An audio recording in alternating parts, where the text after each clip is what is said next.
You are one of the first person to do robotic surgery in northern part of Kerala. Yes. You are one of the first person to. How does this robot? So you have a robo doing the job instead of you, or how does it? As a doctor, how do you compose yourself? Because you are dealing with lives, right? You're dealing with death. I did about 750 renal transplants in my life. Wow. Being a cardiothoracic surgeon, again, I never dreamed about it. If he shows me a diamond necklace and an EQE key, I might take the EQE key, not the diamond Wow, necklace. I'm floored.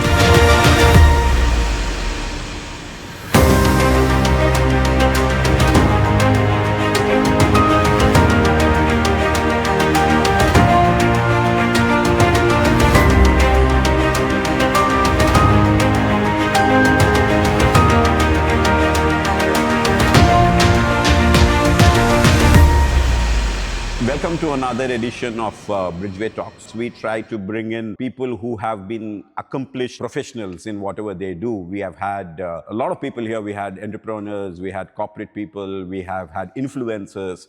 And I think, this time around we have somebody very special, somebody who is super accomplished, a profession which according to me is a very, very noble profession and, which saves life. I think it's very nice that we have him here today. We are super proud to have Dr. Anil Jose. Thank you so much for being here, sir. And we have met a couple of times, and I'm sure that today my viewers from Bridgeway would love to hear from you what you are all about. And I think ma'am also is here today. Thank you so much for ma'am for being here. And Dr. Anil is a cardiothoracic surgeon. I got it right, I guess. So I'm not a doctor. So for me, I need to be super careful, because I was telling him before the discussion that I think this profession to be a very noble profession. So it is not something which I would laugh about at any point, right? So saving lives, right? I think that is super noble, and I think that's what I think about it. And I'm sure everybody, you save a lot of lives, and I can really feel the amount of pressure what you would have in your hands, to save lives day in and day out. Thank you so much for coming here, and welcome to Bridgeway Talks. So just to start off with this thing, everybody has a dream, right? When they start as a childhood to become a doctor or an engineer or a thing. Was this a profession which you wanted to do when you were in school level and when you were planning your life ahead? Did you really want to become a doctor, or it happened later on during the course of your journey? Thanks very much for inviting me for this talk, which is quite a new experience for me as well. Oh, okay. So, to answer that question, I don't know, maybe when in the school days, I think in now generation, probably a generation older than you are probably. So at that time, the people who were looked upon in the society were always doctors. Okay. So we had like this physician in my hometown, which is Todupuzha. Okay. Where we would be like, okay, this is the guy, this is a big man. Everybody's like, you go to a meeting, you go to a marriage, you go to a function. Everybody, once he comes, everything stops. It's just like he was like a showstopper, in the local community. So I think I kind of influenced by that. And then I had an uncle, my mother's brother, who was also a physician. Those times physicians were kings, Okay. So even he was like, anywhere he goes, everybody's like, oh, what's uncle is coming? And it was like everything stops. So probably that's the influential part of you becoming. You wanted to become How did you end up choosing this particular thing called as cardiothoracic? So before that, I need to know, what is cardiothoracic? What does the term mean? For a layman, I know cardio means the heart, so the heart is probably to the youngsters is in a very different way today with all the social media happening around. So I really want to know from a medical term, what is cardiothoracic? What is it all about? Yeah, that's a good question, I think, too. Well, cardiothoracic surgery basically deals with anything surgically related to the chest, I would say. Like, that be a heart, that be the lungs, that will be a tumor of the chest wall, that will be a tumor inside the chest. So we deal with them, all of those. Anything that to do with the chest. Within the chest. Within the chest is cardiothoracic. And I was reading somewhere before you coming over here, you do your surgery bloodless?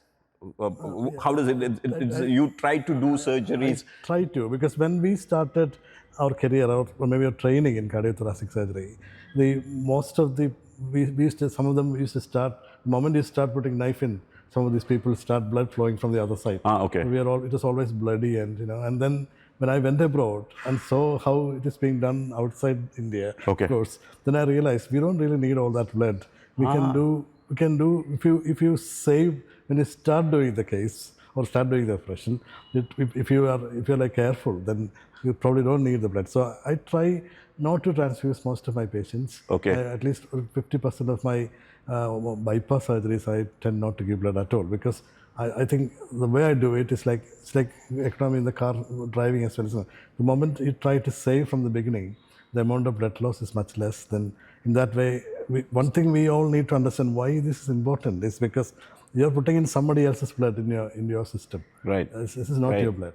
Yeah. Right. When we were like medical students, one of my bosses used to say, "Cow's milk is for cow's kid, not for human kid." Okay. This is so because he thinks that those proteins and a lot of things. So it's the same way.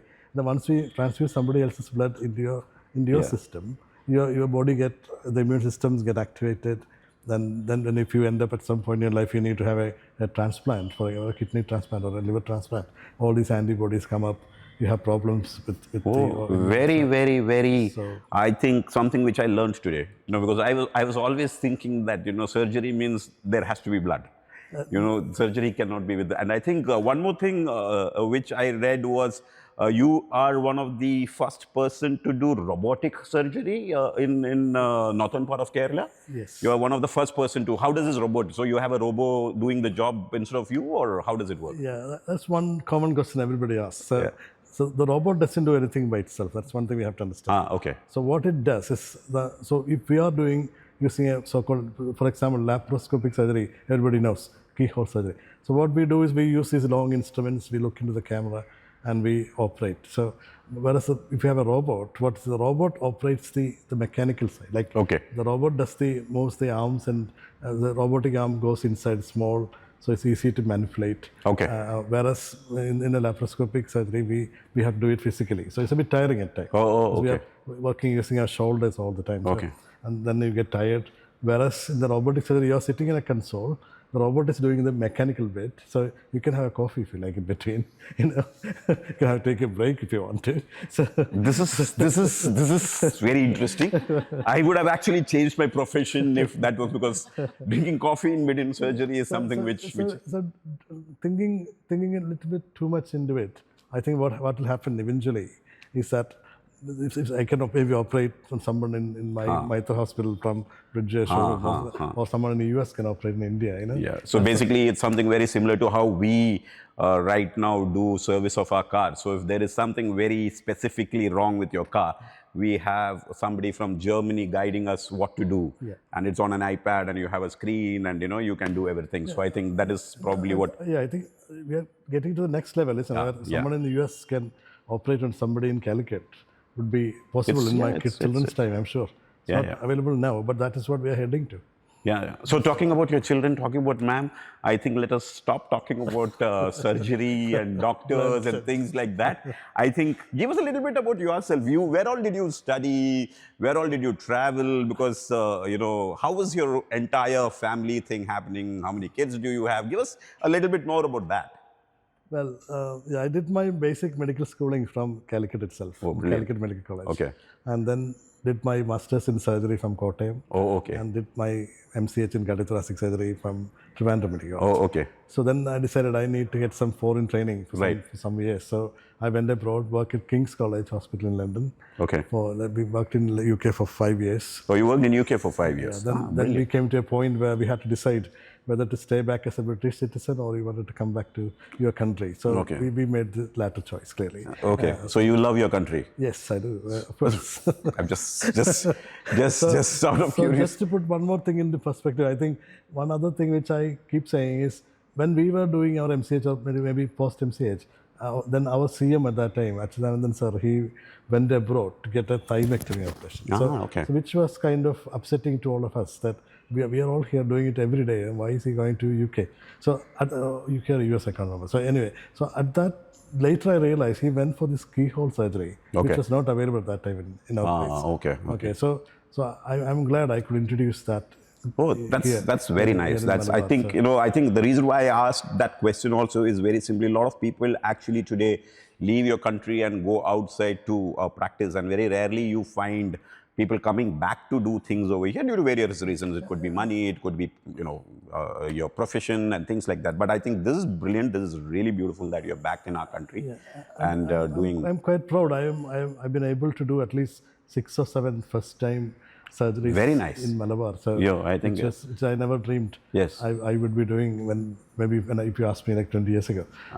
Same way. I'm glad I could help one of the hospitals to set up a renal transplant program. Okay. I did about 750 renal transplants in Malabar. Wow. Being a cardiothoracic surgeon, again, I never dreamed about it. Brilliant. 750. Came along. Yeah. 750. 50 renal transplants. Very interesting. Not being a urologist, I am a cardiothoracic surgeon still. So Very interesting, very interesting. But is that like really possible that you specialize in something else and you do something else? Yeah. Is that allowed? The transplant involves some vascular connections, okay. which they can't do as good as we can. So Oh, okay, very nice. So how about your family, your kids, and I think I got my lovely wife here, so I've got 2. yeah. So we met. I think we have had much more interaction multiple times. I think with the launch event when you had joined us for the launch event, and I think you also came for the delivery of the other car, and so I think we have had more interactions, and I think. Lovely family you have. I think I met your daughters also the other day when they came over here.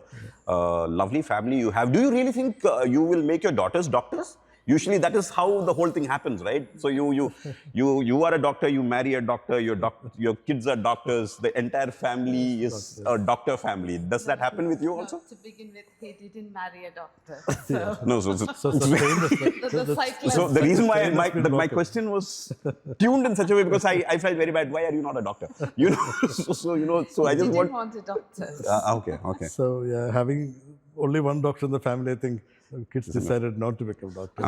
Okay. So what do they do? What do they do now? They're doing engineering. Engineering. Computer science. Very nice. Everyone is doing at the moment. Yeah. Everybody is into computer science. I don't and know why, engineering. but anyway. What are your passions? What are your hobbies? What do you guys travel a lot? Do you guys try to take off from very busy schedules? Because I don't know whether like me, I have a schedule, I get up in the morning, do this. You might not be having that because it depends on your patients and the condition of the patients. I don't know. I'm really zilch in that. So I'm just wanting to understand, how do you take a break? Is it that you take a break, suddenly you get a call, oh, please come running, and you have to leave everything and go? Does that happen with you quite often? How do you plan your... It used to be, I think, previously, but as we grow, as we mature, even our techniques change. So nowadays, such calls are very, very few. Oh, okay. So you travel? You take a break? We do drive a lot. I think we like brilliant. driving. So you have a nice car also. She's probably more of an auto enthusiast than myself, I think. No, So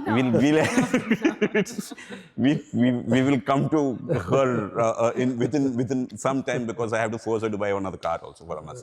So now my thing is, how do you spend your weekends? So because I read you are into music, you listen to music, and how do you spend? Do you actually take off? Because the pressures are huge, right? So I think the pressures what I have in terms of managing the business here, the sale, this blah blah. It's a huge pressure. But as a doctor, how do you compose yourself? Because you are dealing with lives, right? You're dealing with death. You're dealing with curing people, medicines. There are billions of medicines. How do you remember all these medicines? And what do you prescribe somebody? How does that all happen? Is it you need to really be brainy to do it, or how is it? Well, I think every profession is similar only, I think. So you have your own pressures, we have our own pressures. Okay. Certainly. But then you get used to it. You deal with the families, so that's stressful indeed. But I think if you think about it that way, then it becomes more stressful. Okay. So I think you have to take it as it's your job. Okay. That's what you're going to do. So yeah, it's part of the deal. So it's part of the deal. Yeah, any job I think is stressful, isn't it? It is Everybody has stressful, targets. I have targets. You have targets. So, Such things do work, add to the stress. But when you come home, you try to leave the work behind. Okay. So you're basically from Todupuzha, you said, right? Yes. I usually don't do this. How do you like your car? So just for my viewers over here, Doctor owns a EQE SUV, one of the first EQE SUV delivered in this part of Kerala. And I think he was a fan of competition. I wouldn't say the name. He was a fan of a competition, and it took us some time to convince him to come into the Star or the Mercedes family. So how do you like it shifting from, I think you have been driving the competition for a long time, and now you have shifted to Mercedes. How do you like it? Well, I think I can put a name on it. So I've been a bit of a BMW fan for so many years. Yeah. I think in 2009, I always had a BMW. Right. So just like partly because maybe I'm getting aging also, I think. Now that I moved on to the Mercedes, maybe it didn't take very long for you to convince me, because the moment I saw the EQE, Okay. I was like, this is the car I'm going to buy. Okay. This. Actually, just like love at first sight, I just liked it. Right, It's beautiful. Beautiful. I think the car also is a fantastic car. There are no two competitions for that anyway. So it's a EQE SUV is definitely a masterpiece of its own. And I think today we ourselves have a plethora of electric cars. And I think, ma'am, you also drive an electric car. Now with the family is both of electric family. Yeah. So you also drive an electric car, and it's nice that I drive an electric car. So it's nice that people are shifting to electric. But do you really feel that electric is the future, or do you think that ICE will continue to rule a bit more than the electric, from a layman's term? Personally, I think electric is going to be, because once you drive the electric for like 2 months. Okay. Now, when I drive along the road, I see other cars with all this smoke coming out, all this noise. Yeah. I'm like, Pollution. that sounds a bit old, Yeah. You're straight away starting to think Right. that is like an old technology. It's Right. like seeing an old iPhone and a new iPhone. Right. Things have changed. So everything, the display, the technology, the ADAS, Yes. the noise isolation, Right. everything in the Mercedes has been phenomenal. So compared to the ICE engines. So I think The future would be electric. The going future back would to- be electric. Yeah, going back to ICE would be. Yeah. So I think I have the same view. I have the same opinion. But I also have an opinion that the ICE would stay for some more time. It's not going to be an immediate transition into a complete electric future. But I think the ICE would stay for a little bit more time. And how do you like the EQE SUV, the car which I think for us is a very special car? How do you like that car? Because I know you drive an electric car. The reason why I asked you is, you drive an electric car. I know you drive an electric car, and you have bought another electric car. Electric is electric. So, do you really find a difference between the car what you drive and this one? Yeah, actually, I was surprised to see the difference between one electric car from another.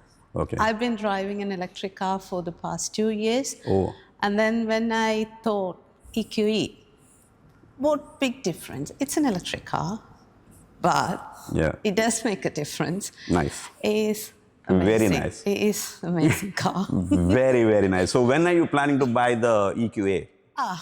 Right. So very straightforward question.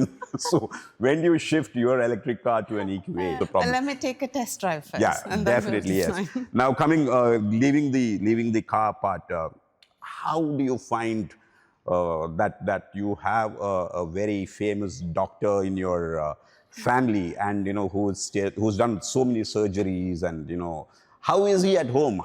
Does he have the same amount of surgical thought process at home too?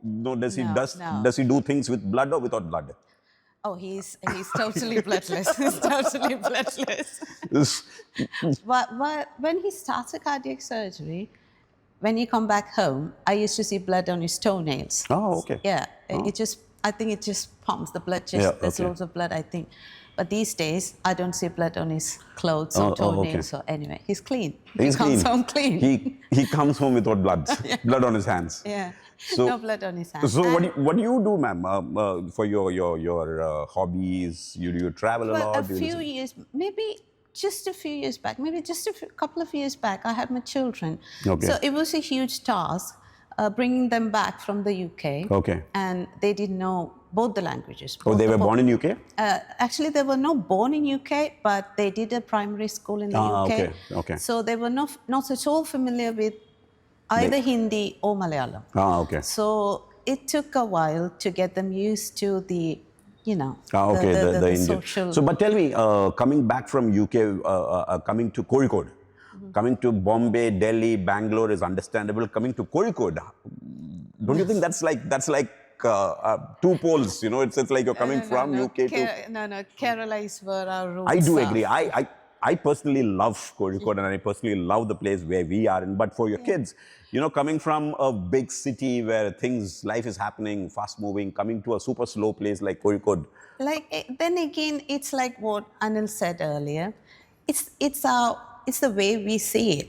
It's the way we see it that the kids see it. Yeah, okay. If I keep saying, "Oh, Calicut is such a Right. slow city, we could have gone to a metro," Right. then my kids will say the same thing again and again. Right. We never discuss Calicut or Kerala or any of the states or any of the countries for facts, slow Right. or fast. Right, We right. just say, "This is our." So how long have you been in India now? 10 years. 10 years. years. Okay. Yeah. It's quite a long time. Huh? 10 Quite a years, long time. yeah. Huh? Okay. We moved back to India when our kids were just about to go to the secondary school. Okay. Secondary school in the UK is a completely different picture. Right. Once they go off to secondary school, it's complete freedom. Right. They won't come back. Right. So we thought maybe now or never. Right. So we just right. moved in. Oh, brilliant, So, brilliant. yeah, So you, I heard you are the more of a petrol head at home than what he is. No, I just like cars. That's so. That's what a petrol head is. You know, liking cars is what a petrol head is. So. From a family which owned W123, they had W123. Yeah, so that's exactly my point. My question was there. So When I got married, I was actually a Mercedes fan. Oh. He spotted it. I thought, no, I was never a Mercedes fan. But when I drove an EQE now I know it. I was always a Mercedes fan. no, so which all cars did you have before? Actually, my dad owned a W123. Oh, brilliant. And being a strong dad fan, like he was a superstar when he bought that Mercedes. So he's where is he? He's He's no more. Oh, I'm so Yeah. sorry. We had the car in the 80s. Okay. Yeah, so it was an amazing car. I still remember the bucket seat. Oh, yeah. It was so plush. So now I know why he says you're a petrol head. You know, a lot of people doesn't have so much of passion when they talk about their cars, right? So She knows each and every bit of that W123. Oh, I still remember the locks with the cushion behind it. Yeah. And that windscreen. Awesome. It was great. So we will actually invite you people to some of our nice events which do happen. So we have nice events which happen with our AMGs and things like that. We will invite you the next time around, you know, when we have these events. I think the next year we definitely are planning to have a few events. Two W124s then. Yeah. Oh yeah? And then my dad's brothers moved on to W124. We had two of them. So where are your brothers now? But he's in Cochin. He's Gotcha. So managing they still family own the car? business. They still have the 124s No, and not my 123s? brother. My dad's brothers had two W124s. Okay. Super. Very nice. So I think no wonder you're the petrol head of the family, because the passion which I see when you speak about cars, very rarely people, and I drive a car, so I drive a car. It's got a steering wheel and 4 wheels, so I'm okay with it. No, actually, So, the first car he bought for me was a Mercedes. Oh, in the is UK. it? You drive a competition and she drives a Mercedes. It was such a nice garage, you know. There's a BMW 5 Series. There's a Mercedes. So the thought process is very simple. He loves you so much that he gives you the best. Yeah, he you know. always- So I better drive whatever, but then you need to have the stars. So I think that's a good way to put it. The thing is, if he shows me a diamond necklace and an EQE key, I might take the EQE key, not the diamond Wow, necklace. I'm floored today. I think this is the best interview I've ever had. I think I never wanted to speak about cars. I never wanted to speak about Mercedes, but I think this is something which is really, really nice. And I'm flattered that you like the Mercedes. You know, I think it's really nice that. Basically, when we were kids, I think our perception of a Mercedes, I'm sure everybody here, probably we were like, it's like a cozy, comfortable, silent, powerful, elegant. So I think AQE has kind of combined all those aspects. Yes. But because I never, I do agree. S-Class, I never thought Mercedes was like what we dreamed as a kid, but this one was kind No, of... I do agree. This is a car which has got class. This is a car which has got that presence. You know, it's a head turner on the road. When you travel, it's a head turner. When you arrive, it says you arrived. So I think definitely yes, the EQE is definitely a car of that sort. I think there are no two ways about it. And it is a true star of its own. I think, for us, I think we have delivered quite a few cars. Everybody is super happy with these cars. And I think the electric, nobody actually, as you rightly said, nobody actually thought that it would be a runaway success the way it is right now. So I think it's really good that you love the EQE, and we look forward to you buying more electric cars. We will definitely, my promise to you is we'll definitely call you for more events. Otherwise, thank you so much for being here, ma'am. It's a pleasure for us to have both of you here today. You are super busy. I know, you have a lot of work, a lot of patients to attend, and taking time away and coming to us today in Bridgeway. I think it means a lot to us. And I thank you on behalf of Bridgeway, on behalf of all of us here, for taking your time and coming and talk to you. I loved every bit of this session, what we had, and it's been a pleasure to have you. I think, let this relationship become much more stronger with more cars from our stable to you. I think it is super important that you're happy. So I'm glad that you're driving an electric car, and I'm super glad that we had you here today, and we had this small session. And I think we are at a stage where professionals like you talk about electric cars, electric engines is something which is automobile enthusiasts like me, it makes a big difference for me. Just to add to that, I'm quite a bit of a petrol head, I can tell you. That's exactly my point. So someone like me converting to an electric is a sign of change of times, I think. Brilliant. So I think, I really do think that the future is electric, and I really do believe that, as you rightly said, pollution, carbon neutral, green, all these are the future words for our children, for generations to come. I think it makes us, a lot of people don't think about it that way. For me, it is a thought, 10 years down the line, 20 years down the line, how things are, makes a huge difference. So once again, thank you so much for being here. It is a pleasure to have you. We wish you all the very best in life. We wish you more accolades. We wish you do, I cannot wish you to do more surgeries, but yeah, we wish you a lot of happiness, and with you, your family, and thank you once again for being here, sir. Thank you very much indeed. Yeah.